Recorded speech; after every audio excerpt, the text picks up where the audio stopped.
Isabel, the one story we didn't really talk about much is the second story. I avoided slightly because my question I had for you was a little bit inside baseball, but I guess this is the Overseas Press Club, so I'll ask the inside baseball question. And because as a journalist, part of the drama there to me is you are in the plane, arriving in Frankfurt, in the plane, arriving in Gothenburg. Rena, I can tell from your photographs, I think you actually got separated with the family when they arrive, where they're avoiding other reporters. And I'm just curious, given the intense interest in Sweden in particular, that other reporters and other media organizations had in this story, how did your relationship go with some of your Swedish rivals, for lack of a better word? Because I must imagine that they were so hungry to get the story and perhaps a bit resentful that these foreigners from American publication were getting the inside story when they weren't. Well, we did.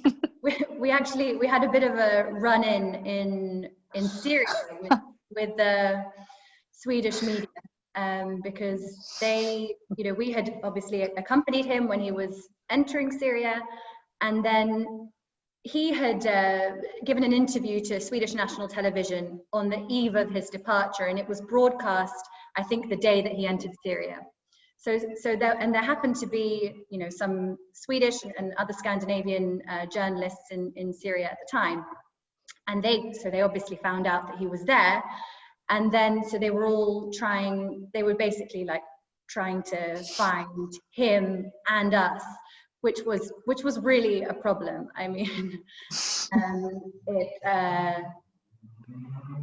given the kind of complex environment there, it's really, you kind of want to keep as low a profile as possible. You don't really want the authorities to kind of, think that you're doing anything unusual. And so there was a pretty, there was one moment where I think some Swedish media tipped off the administration that we were in this hospital. So then the intelligence summoned us, and we thought that, they might tell us to leave.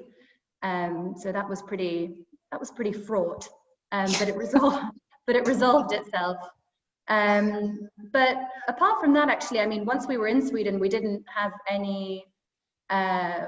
really meet any of the Swedish media. We appeared in some of their paparazzi shots getting off the plane in Gothenburg, but apart from that, no, we didn't really. And the one thing that was slightly amazing to me, the detail that caught my eye, I always say there's certain details that I think we all put in stories to impress other journalists. And the one I liked in particular was the fact that during the transfer in Frankfurt, a Swedish tabloid reporter happened to get a shot of them transferring in Frankfurt that was already in the Swedish papers by the time you had arrived there. Do you know how that transpired? I mean, there were people when we were waiting at the transfer desk, there were people they recognized him clearly, and someone must have been taking photographs on their phone, and it was just uploaded. By the time we arrived, one of Patricio's friends who was helping him out, she checked, the tabloid sites, and there was the picture from Frankfurt Airport. So, yeah. Rena, can I ask you, because another thing that struck me about that second story is, again, another incredibly moving image of all the children on an airline seat together, sort of looking like regular old children flying home from any holiday or anything like that. You mentioned that you've been the only organization that has been allowed to publish photos of their faces. And I'm just curious about that decision, because, again, in the third story, one of the concerns of the Swedish authorities is, how do we anonymize these children and allow them to have a normal upbringing if their face is in the press? There obviously was a decision taken, and you as a photographer yourself had to sort of, I guess, weigh the decision of using children's faces in the story. Tell me a little bit about that thought process. Well, I mean, for me personally, I felt like taking their faces, pixelating the faces would dehumanize them, especially in the beginning of the story when you are, when you want to put a human face, because, these children are branded as children of ISIS and they're already dehumanized enough. And when you're wiping out their faces, there's no compassion there. There's no understanding of the issue. So from the very beginning, I kind of, I talked to the editors, and we decided that, and I talked to Patricio as well, and he was comfortable with us using the faces for that particular reason, because it brings a human face to this tragic situation, without which it's hard to, to develop empathy.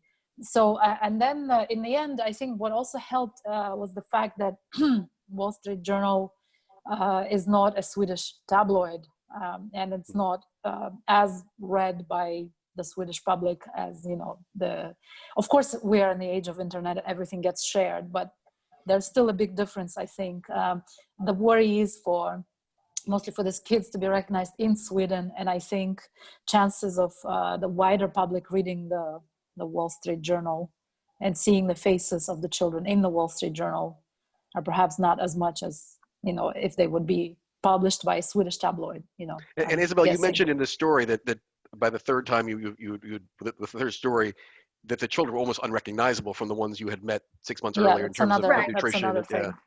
Yeah, I was about to add that I think, I mean, even now, I think it would be difficult for people who saw those images to recognize them as the same kids. And I know that Rena was also, I think you tried to choose photos that weren't, Exactly. I was going to add that, when I was photographing them, I was going for shots where they're a little bit more obscured, where the faces are half turned, where there's shadow, sort of not like, other than the baby.